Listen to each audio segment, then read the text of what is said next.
হাতটা কবজি পর্যন্ত কেটে ফেলে। কি পর্যন্ত? এটা আমি জাস্ট আপনাকে বলতে পারবো, এখন কোরআনে আছে, হাদিসে আছে, আমি খেলে আপনাকে বলতে পারবো, আপনি শুনলেন, এতটুকুই। কিন্তু আপনাকে সর্বোচ্চ ক্ষমতা দিলে আপনি এটা করতে পারবেন না। এখন এখন এটা সামনে আসবে, এটা আমরা জানি। এখনকার সময়টা কঠিন, এটাও আমরা জানি। মাঝখানে একটা প্রজন্ম তৈরি হবে ইনশাআল্লাহ, এটাও আমরা জানি। যেই প্রজন্ম আমাদের মতো টিকটক প্যারালাইজ প্রজন্ম হবে না, যেই প্রজন্ম ইনশাআল্লাহ তাআলা কোরআন সুন্নাহকে হাতে নিয়ে ওদেরকে চ্যালেঞ্জ করবে। এটা নবীজি বলেও গিয়েছেন, লা তাযালু তাইফাতুম মিন উম্মতি যাহিরিনা আলাল হক লা ইয়াদুররুহুম মান খাযিলাহুম। আমার উম্মতের একটা দল সর্বদাই হকের উপর থাকবে। অন্য হাদিসে আসছে তারা যুদ্ধ করতে থাকবে, বিরোধিতাকারীরা ওদের কোনো ক্ষতি করতে পারবে না। সাহাবীরা জিজ্ঞাসা করলেন, তারা কোথায় এই কাজটা করবে ইয়া রাসূলুল্লাহ সাল্লাল্লাহু আলাইহি ওয়াসাল্লাম? নবীজি বললেন, বাইতুল মুকাদ্দাস ওয়া মা হাওলাহা। এই যে জেরুজালেম, বাইতুল মুকাদ্দাস এবং তার চারপাশে তারা এই কাজ করতে থাকবে। আল্লাহর সাথে জড়িত পাপ তো সহজেই মাফ করা যায়, কিন্তু আপনি যখন মানুষের সাথে জড়িত পাপে যাবেন তখন মাফ দিবেন কিভাবে? মনে করেন এক ভাই আরেক ভাইকে বললো যে তুই চোর, নাউজুবিল্লাহ। এখন সে বেচারা চুরি করে নাই, কিন্তু আপনি বলে ফেলছেন, কথাটা মুখ দিয়ে বের হয়ে গেছে, ওর মনে আঘাতও লাগছে। এখন বেচারা আপনাকে মাফ করে নাই মনে মনে। কাল কিয়ামতে ওর হক না দিয়ে আপনি পুলসিরাত পার হতে পারবেন না। আল্লাহু আকবার। আল্লাহ পাকের ইনসাফ এবং বিচার এত সূক্ষ্ম হবে। কত সূক্ষ্ম আপনাকে আমি একটা হাদিস থেকে খালি বলি, 1 মিনিট। একটা শিংওয়ালা ছাগল, ছাগলের শিং আছে। দুনিয়াতে একটা ছাগলকে গুঁতা দিয়েছে, ওই ছাগলের বেচারা শিং ছিল না। মানে একটা শিংওয়ালা ছাগল একটা শিংহীন ছাগলকে গুঁতা দিয়ে অন্যায় ভাবে। আল্লাহ পাক কিয়ামতের দিন ওই শিংহীন ছাগলকে শিং দিয়ে বলবেন, তো গুঁতা দিয়ে প্রতিশোধ নিয়ে নাও, বদলা নিয়ে নাও। তাহলে বলেন তো, আমরা আসলে জান্নাতের পথে হাঁটতেছি সত্যি সত্যি কি? নামাজ রোজা হজ জাকাত তো চলছে, ঠিক আছে বুঝলাম। তো মানুষের সাথে জড়িত হক কিভাবে মিটাবেন কিভাবে? এই যে একটা পণ্যের ভেজাল দিলেন, ওই যে কি বলে ওটাকে, কি মিশাই জানি, ফরমালিন। হ্যাঁ, ফরমালিন। এই যে মিশাই ব্যবসা করলেন, এই যে কতগুলো মানুষ ক্ষতিগ্রস্ত হলো। ধরেন যে লাখ লাখ মানুষ খেয়েছে, বেচারার পেটে সমস্যা হয়ে গেল। আর আপনি কিভাবে পার পাবেন কিয়ামতের মাঠে? আমাকে বুঝান। মাপে আপনি কম দিলেন, ঠকালেন বেচারাকে, ওর হক ছিল, পার পাবেন কিভাবে? বেচারা ও কিছু করে নাই, অযথাই তাকে অপবাদ দিলেন এবং সারা দেশের সামনে ধুয়ে রেখে দিলেন অন্যায় ভাবে। এখন আপনি পার পাবেন কিভাবে? এই জিনিসগুলো আমরা ভাবি না, আমরা মনে করি নামাজ পড়েছি বা সব পার। মানুষের সাথে জড়িত হক এত সহজে মাফ, বলেন আমার সাথে, মানুষের সাথে জড়িত হক এত সহজে মাফ হবে না। কি করণীয় তাহলে? ওই যে যার সম্পদ নিয়েছেন তার সম্পদ ফেরত দেওয়া, যার মানহানি করেছেন তার মান সম্মান ফেরত দেওয়া। এখন যে মেয়েটার মান সম্মান হানি করে ফেললেন, এই যে মেয়েটার ইজ্জত নিয়ে নিলেন, এখন কি হবে?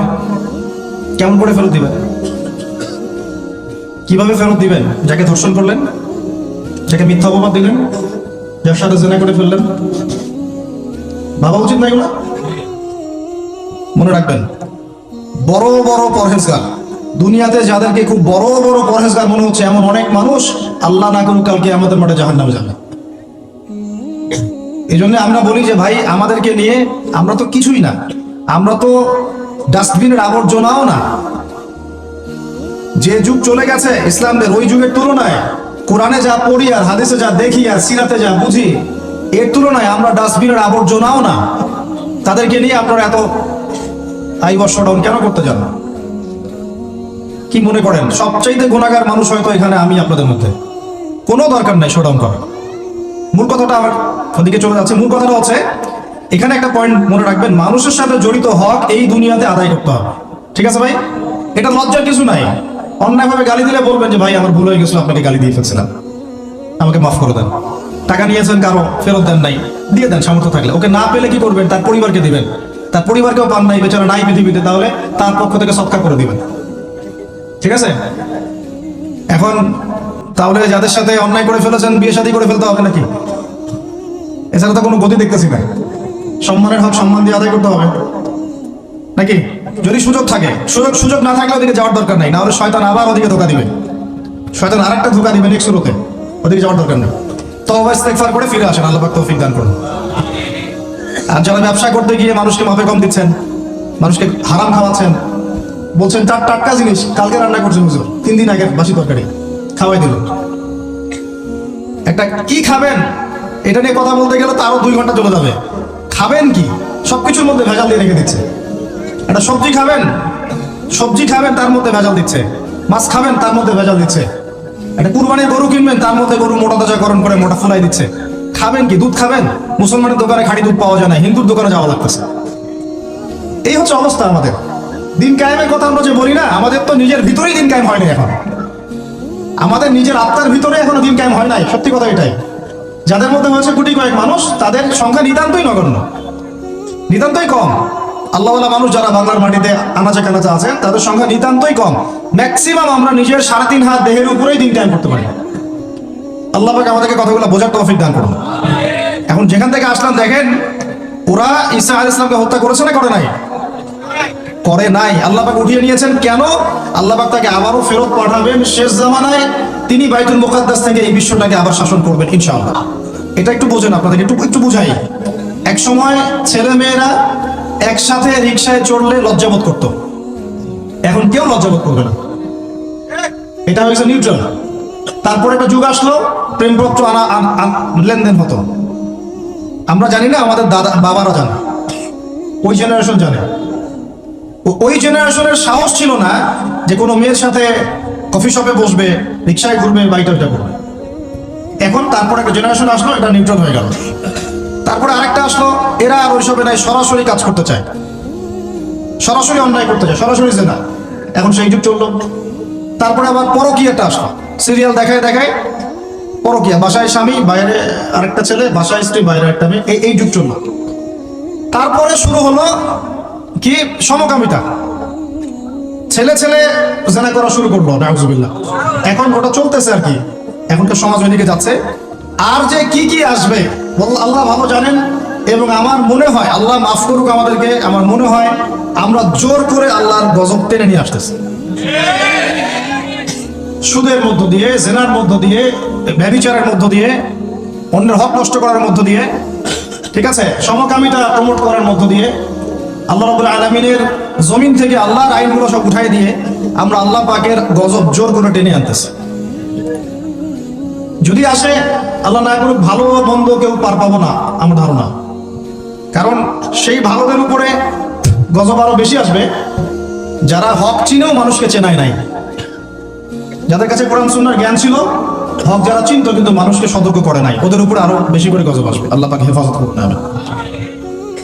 মূল কথাটাই চলে আসে আবার ফিরে। আমি আপনাদেরকে ইসলামের কথা বলছি, এখানে কায়েম নাই। কি নাই? যেটা বলছিলাম হাত কেটে ফেলা, আপনি সেটা করতে এখন পারবেন না। যদি কেউ ব্যভিচার করে, বিবাহিত মানুষ, শাস্তি কি?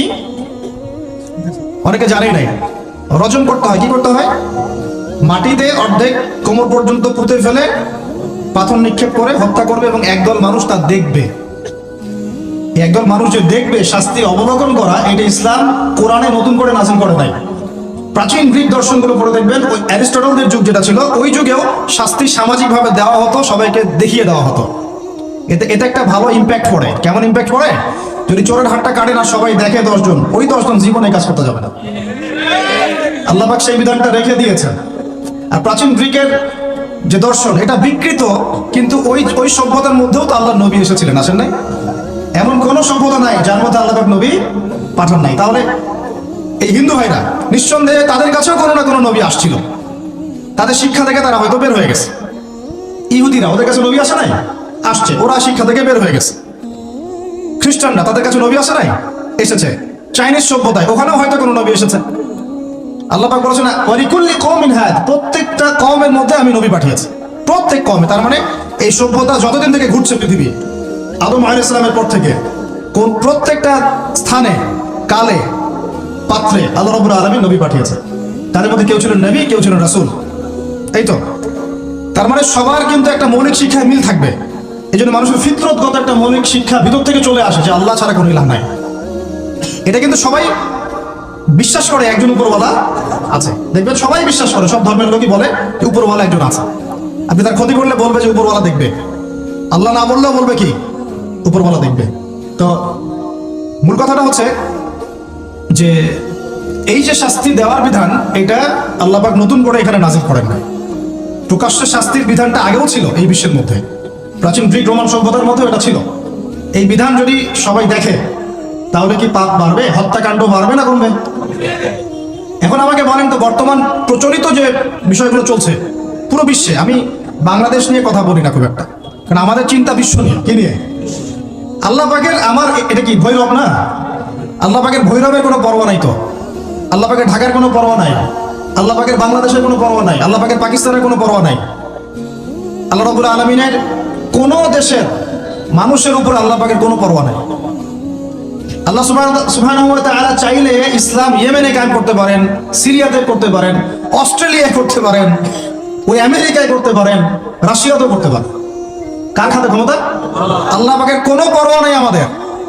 আমরা যদি আমাদের কাজ ঠিকঠাক মতো করি আমরা সফল হব, যদি না করি আমাদের লস। আল্লাহ রাব্বুল আলামিনের লস বলতে কিছু নাই, আছে? আল্লাহ পাকে কিছু যায় আসে না, আমরা জাস্ট একটা সুযোগ পেয়েছি মাত্র। সিজদা করেন বা না করেন। একজন আলেম আমাকে বলেছিলেন, ওনার কাছে দার্স নিচ্ছিলাম, উনি বলছিলেন যে এই যে রাস্তার মধ্যে আমরা যখন হাঁটি একটা পোকা পড়ে আছে, ধরেন একটা ফল পড়ে আছে, ফলের মধ্যে পোকা ধরে গেছে, বাজার করতে গিয়েছেন একটা ফল দেখছেন ওর মধ্যে পোকা পড়ে গেছে। এমনকি আমরা ওয়াশরুমে যাই, ওয়াশরুম যদি মাইক্রোস্কোপ দিয়ে দেখেন ব্যাকটেরিয়া আছে না নাই? আছে না? ওরা পর্যন্ত আল্লাহর তাসবিহ পাঠ করে, সুবহানাল্লাহ। তো আল্লাহ পাক তো আমার নামাজের মুখাপেক্ষী না, আল্লাহ পাক তো আপনার নামাজের মুখাপেক্ষী না। আপনি পড়ছেন না, আপনি হতভাগা। এই আসমান জমিনের সবাই আল্লাহর তাসবিহ পাঠ করছে। আমার আল্লাহ এত বড়, আমাদের আল্লাহ এত বড়, এত মহান, পুরো মহাবিশ্বের সমস্ত সৃষ্টি আল্লাহর তাসবিহ পাঠ করছে। আমরা না করলে কি যায় আসে? আমরা তাসবিহ তাহলিল না করলে, কোরআন তেলাওয়াত না করলে, সালাত না পড়লে, তাহাজ্জুদ গোসল না হলে, হালাল না খাইলে আল্লাহ পাকে কিছু যায় আসে না? যায় আসে? এটাই যদি ফিল করেন তাহলে ইনশাআল্লাহ আপনি মাথাটা নত করে আল্লাহর কাছে ফিরে আসবেন। সেই অনুভূতিটা জাগ্রত করার চেষ্টা করছেন। আরেকটা অনুভূতি নেবেন বাসায় গিয়ে। এবার এগুলো আমরা ভাবি, এভাবে ভাবার চেষ্টা করি। এই যে আমরা এখানে বসে আছি, ধরেন 5,000 মানুষ, কথার কথা, মনে করেন আমরা কেউই দুনিয়াতে নাই। এই দুনিয়ার ঘূর্ণন থেমে যাবে কিনা? থেমে যাবে? এই দুনিয়া ঘুরবে না ঘুরবে না? রাত দিন আসবে না আসবে না? আমাদের পরিবার থাকবে না থাকবে না? মাঝখান থেকে আমরা আমাদের সময়টা এবং সুযোগটা নষ্ট করলাম। অতএব এত চিন্তা বাদ দেন। চাকরির কি হবে, ব্যবসার কি হবে, আমার মা বোনের কি হবে, আমার পরিবারের কি হবে, আমার এইটার কি সেটার কি, সব চিন্তা বাদ দেন আপনি। এখন আগে চিন্তা করেন যে আমরা দুনিয়াতে কিভাবে আল্লাহর দিন পালন করব, কিভাবে পরকালে নাজাত পাবো। আগে নিজের চিন্তা করেন। আমরা তো মানুষের চিন্তা করে করে লাইফ নষ্ট করে ফেলে দিলাম। এখন আপনারা শিক্ষা নিচ্ছেন না দিনের। কেন শিক্ষা নিচ্ছেন না? কারণ আপনারা চিন্তা করেন যে একটা সার্টিফিকেট দরকার, চাকরি পাইতে হবে। এই ফ্লোতে যেতে যেতে আপনার 20 বছর 25 বছর চলে যাবে, পরে আফসোস করবেন। ওই সার্টিফিকেট আপনি কার জন্য চান? নিজের জন্য, একটা ভালো মেয়েকে বিয়ে করতে চান, হালাল খাইতে চান, এই তো আপনার সন্তানদের ভবিষ্যৎ চান। এটাই তো আমাদের গোল, নাকি? আল্লাহ পাক এগুলো করতে নিষেধ করেন নাই, কিন্তু দিনের শিক্ষা এবং আমল বাদ দিয়ে নয়। আমরা এখন এই দুনিয়ার পিছনে ছুটতে ছুটতে আল্লাহকে ভুলে যাই, রাসূলকে ভুলে যাই, নামাজকে ভুলে যাই, কোরআনকে ভুলে যাই। এটাই সবচেয়ে সমস্যা আমাদের, এইটাই সবচেয়ে বড় সমস্যা। যে যুব সমাজ সালাত আদায় করছে না, এরা আল্লাহর জন্য জিহাদ করবে? কোশ্চিন কালেও না। যে যুব সমাজ কোরআন তেলাওয়াতই করতে জানে না, আবেগে খালি বলতে পারে যে হ্যাঁ কোরআনের জন্য জান দিতে প্রস্তুত, কিন্তু পারবে না এটা করতে। যে যুব সমাজ হারাম সম্পর্ক থেকে বের হতে পারছেন না, কিভাবে চিন্তা করলেন যে আপনি বাইতুল মুকাদ্দাস জয় করবেন? যে যুব সমাজ সুদ ছাড়তে পারতেছে না, পাবজি ফ্রি ফায়ার ছাড়তে পারতেছে না, সমকামিতার দিকে ধাবিত হচ্ছে, ট্রান্সজেন্ডারের দিকে ধাবিত হচ্ছে, ফ্রি মিক্সিং অ্যাভেলেবল, এই যুব সমাজ বাইতুল মুকাদ্দাস জয় করবে না। কোন যুব সমাজ করবে? আমি পরে আসতেছি ওইদিকে। আগে বোঝেন এই সিচুয়েশনে এইভাবে হবে না ভাই। আর একটা চিন্তা আমরা বাদ দিব, কোন রকম পাস করার চিন্তাটা বাদ দিব। আমাদের সবার একটা চিন্তা হয়ে থাকে, কি চিন্তা? কোন রকম পার পাইলেই পার। চিন্তা করি যে কোন রকম যদি বাঁচতে পারি তাইলেই হবে। সাহাবায়ে কেরাম এইভাবে চিন্তা করতেন না, তাবেঈন হিসাবে এইভাবে চিন্তা করতেন না। তাবেঈন, 4 ইমাম, আমাদের খোলাফায়ে রাশিদিন, এই আইম্মাতুল মুজতাহিদ, তারা এইভাবে চিন্তা করতেন না। তারা চিন্তা করতেন আমি মানে নর্মাল মুসলিম হব না, আমি এক্সট্রা অর্ডিনারি মুসলিম হব। একটা নর্মাল মুসলিম। আল্লাহ পাক আমাদেরকে কিন্তু এক্সট্রা অর্ডিনারি হতে বলছেন, সূরা মুলকের মধ্যেও আছে কিন্তু। তাবারাকাল্লাযী বিয়াদিহিল মুলক ওয়া হুয়া আলা কুল্লি শাইইন কাদির আল্লাযী খালাকাল মাউতা ওয়াল হায়াতা লিয়াবলুয়াকুম আইয়ুকুম আহসানু আমালা। এই যে কথাটা বলেছেন, আল্লাহ পাক জীবন মৃত্যু সৃষ্টি করেছেন, আল্লাহ পাক দেখতে চান, লিয়াবলুয়াকুম, তোমাদেরকে পরীক্ষা করতে চান, আইয়ুকুম তোমাদের মধ্যে কে আহসানু আমালা, আমলে আহসান কে, সবচেয়ে ভালো কে। আল্লাহ পাক দেখতে চান না যে গরু খাওয়া মুসলিমকে, কে জুমায় জুমায় নামাজ পড়তে যায়, ঠিক আছে, কে খালি ঈদের নামাজ পড়তে যায়, কে খালি নামাজ পড়ে আবার সুদও খায়, যে এবার জাকাতও দেয় এদিকে দুর্নীতিও করে, উমরা হজ করে আবার এদিকে মানুষের হক নষ্ট করে। এইটা আল্লাহ দেখতে চান না। আল্লাহ পাক দেখতে চান আমলের শ্রেষ্ঠকে, মানে ক্লাসে ফার্স্ট কে হয়। এই উম্মতের দায়িত্ব বাংলার জমিনে 8-10 জন 20 জন আলেম, 10 জন দায়ী, 10 জন মাদ্রাসা শিক্ষক, তাদের উপরে নয়। দিনের যদি দিনকে মহব্বত করেন, ভালোবাসেন, দিনের বিজয় চান, প্রত্যেকের দায়িত্ব আছে, প্রত্যেকের দায়িত্ব আছে। আপনারও তো দায়িত্ব আছে। আপনাকে আল্লাহ মাল সম্পদ দিয়েছেন, ওইটা দিয়ে আপনি দিনের জন্য কি করলেন আল্লাহ দেখতে চান। আল্লাহ পাক আপনাকে জ্ঞান দিলেন, প্রজ্ঞা দিলেন, আপনি ওইটা দিয়ে দিনের জন্য কি করলেন আল্লাহ পাক দেখবেন তো। আল্লাহ পাক আপনাকে লেখার ক্ষমতা দিয়েছেন, কতটুকু লিখলেন আল্লাহ পাক দেখবেন। আল্লাহ পাক বলার ক্ষমতা দিয়েছেন আপনাকে, আপনি ভালো বলতে পারেন, কতটুকু হক বললেন আল্লাহ পাক দেখবেন। আল্লাহ পাক আপনাকে সামাজিক, অর্থনৈতিক, রাজনৈতিক ক্ষমতা দিলেন, আল্লাহ দেখতে চান আপনি এটা দিয়ে দিনের জন্য কি করেন। অন্যথায় আল্লাহ পাক এটা কেড়ে নিতে সময় লাগবে না, এক মুহূর্তে আল্লাহ পাক কেড়ে নিতে পারেন। পৃথিবীতে নমরুদের নামও কেউ স্মরণ করে না, এখন ফেরাউনের নামও কেউ স্মরণ করে না। স্মরণ করলেও নেগেটিভলি স্মরণ করে, অভিশাপের সাথে স্মরণ করে, তাই না? প্রশংসার সাথে স্মরণ করে না। কত শত সম্প্রদায় আল্লাহ পাক বলেছেন ওয়ালাকাদ আহলাকনা ক্বাবলাহুম মিনাল কুরুন, কত সম্প্রদায় আমি ধ্বংস করে দিয়েছি তোমাদের আগে। কত সম্প্রদায় ছিল, লক্ষ লক্ষ কোটি কোটি সম্প্রদায়কে আমি ধ্বংস করে দিয়েছি তোমাদের আগে। নাই, তাদের শব্দও কি তোমরা শুনতে পাও? শব্দও শুনতে পাও না। তারা চিৎকার করছে বারজাকের জগতে আযাব থেকে বাঁচার জন্য, আমরা শুনতেও পাই না। তারা বলছে একটা কি জানি, রব্বানা আবসারনা ওয়া সামি'না ফারজি'না না'মাল সালিহান ইন্না মুকিনুন। তারাই কথা বলছে, রব্বানা, হে আমাদের রব, আবসারনা, আমরা দেখেছি, মানে পরকাল আমরা দেখা হয়ে গেছে, আমরা দেখেছি। কোন চোখ দিয়ে? 2 চোখ দিয়ে দেখেছি আমরা। ওয়া সামি'না, শুনলাম, মানে যা আপনি বলেছেন আমরা শুনেছি, এখন শুনেছি, দেখেছি। ফারজি'না, আমাদেরকে একটু কাইন্ডলি ফিরায় দেন দুনিয়াতে। না'মাল সালিহান, ওই যে বলছি আমল সালেহ করে আবার ফিরে আসবো। ইন্না মুকিনুন, আমাদের ইয়াকিন হয়ে গেছে। কে বলছে এরা? যত কম পৃথিবীতে ধ্বংস হয়েছে আল্লাহর আযাবে, গজবে, আল্লাহ বিরোধিতায়, তারাই কথা বলছে। তাহলে কিসের বড়াই? বড়াইয়ের অহংকারের জায়গা আছে? মানুষের অহংকার শোভা পায়? মানুষের মতো ক্ষুদ্র তুচ্ছ সৃষ্টির অহংকার শোভা পায়? 2 দিন পাতলা পায়খানা দিলে বাস শেষ মানুষ, একটা ডেঙ্গু জ্বর দিলেই শেষ। এই যে ঢাকার শহর বস্তুবাদী হয়ে যাচ্ছেন দিন দিন, পুরো পশ্চিম আদলে এক ঝাঁকুনিতে 50 লাখ মানুষ মরতে পারে, এক ঝাঁকুনিতে, খালি 5, 6, 7 মাত্রা। মানুষকে আল্লাহ পাক ছোট্ট একটা ক্যান্সারের ভাইরাস দিয়ে শেষ করে ফেলতে পারেন, সামান্য একটা মহামারীর বাতাস দিয়ে লাখ লাখ মানুষকে মারতে পারেন। মানুষের অহংকার শোভা পায়? কোন মানুষ নামাজ পড়ে না চিন্তা করেছেন? যে মানুষের হৃদস্পন্দন, শ্বাস আল্লাহ নিয়ন্ত্রণ করছেন, একটু শ্বাসকষ্ট হলেই হাসপাস উড়ে যায়। বড় একজন আলেম তেলাওয়াত করছেন, কোরআন তেলাওয়াত, নামাজে আমরা পিছনে নামাজ পড়ছি, শ্বাসকষ্টের কারণে তেলাওয়াতের পুরো আয়াতটা তেলাওয়াত করতে পারেন না, থেমে থেমে তেলাওয়াত করতে হয়। তখন আমার মনের মধ্যে চিন্তা আসলো, সুবহানাল্লাহ, এত বড় আলেম, আল্লাহ পাক তাকে এইভাবে শ্বাসকষ্ট দিয়ে পরীক্ষা করছেন, অথচ আল্লাহ পাক আমাকে এখান থেকে মুক্ত রাখছেন, আমি তো তার মতো তেলাওয়াতও করি না। কত মানুষ পঙ্গু হয়ে পড়ে আছে, ওই অবস্থায় আল্লাহর ইবাদত করতেছে। কত মানুষের চোখ নাই, হাফেজে কোরআন হয়ে বসে আছে, মুফতি হয়ে বসে আছে, আছে না? ভাই, নেয়ামতের কথা স্মরণ করেন, আল্লাহ পাকের নেয়ামতগুলো স্মরণ করেন, বোঝার চেষ্টা করেন। আল্লাহ পাক সূরা দুহা এটাই বলছেন, সূরা দুহার শেষে আল্লাহ পাক এটা বলছেন, আলাম ইয়াজিদকা ইয়াতীমান ফাআওয়া, তোমাকে আমি ইতিম অবস্থায় পাই নাই, আশ্রয় কি দেইনি? ওয়া ওয়াজাদাকা দাল্লান ফাহাদা ওয়া ওয়াজাদাকা আইলান ফাআগনা ফাআম্মা আল-ইয়াতীমা ফালা তাকহার ওয়া আম্মা আস-সাইলা ফালা তানহার ওয়া আম্মা বিনি'মাতি রাব্বিকা ফাহাদ্দিস। তুমি আল্লাহ পাকের যে নিয়ামতগুলো আল্লাহ দিয়েছেন এগুলো মানুষকে বর্ণনা করতে থাকো, বলতে থাকো, খালি উপলব্ধি করেন যে আল্লাহ পাকের কত নিয়ামতে আপনি আছেন, ব্যাস, আর কিছু লাগবে না। আর আপনি আমি না থাকলে দুনিয়া থেমে থাকতো না, সব চলতো। তাহলে কিসের জন্য, কাদের জন্য আমরা এই হায়াত এবং সময়, রুচি, এনার্জি, যৌবন নষ্ট করছি? ভাই আমাকে বলেন, কাদের জন্য করছেন? যে আল্লাহর হাতে আপনার প্রাণ, একটু প্রেশার আপ ডাউন করলেই শেষ, একটু শ্বাসকষ্ট হলেই শেষ, একটু মহামারী দিলেই মাস শেষ। সেই মানুষ নামাজ পড়ে না, সেই মানুষ যাকাত দেয় না, সেই মানুষ বলছে যে পর্দা এই যুগে চলে না, ওই যুগে চলতো, সেই মানুষ মুসলমানদেরকে বলছে এরা এখন মৌলবাদী হয়ে যাচ্ছে।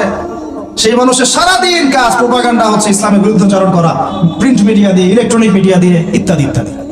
কোন মানুষের? যেই মানুষের এতটুকু ক্ষমতা নাই যে নিজে আগামীকালের খবর নিবে, নিজে আগামীকালের খবর নেবে এইটুকু ক্ষমতা যে মানুষের নাই, সেই মানুষ আজকে এই কাজ করে বেড়াচ্ছে।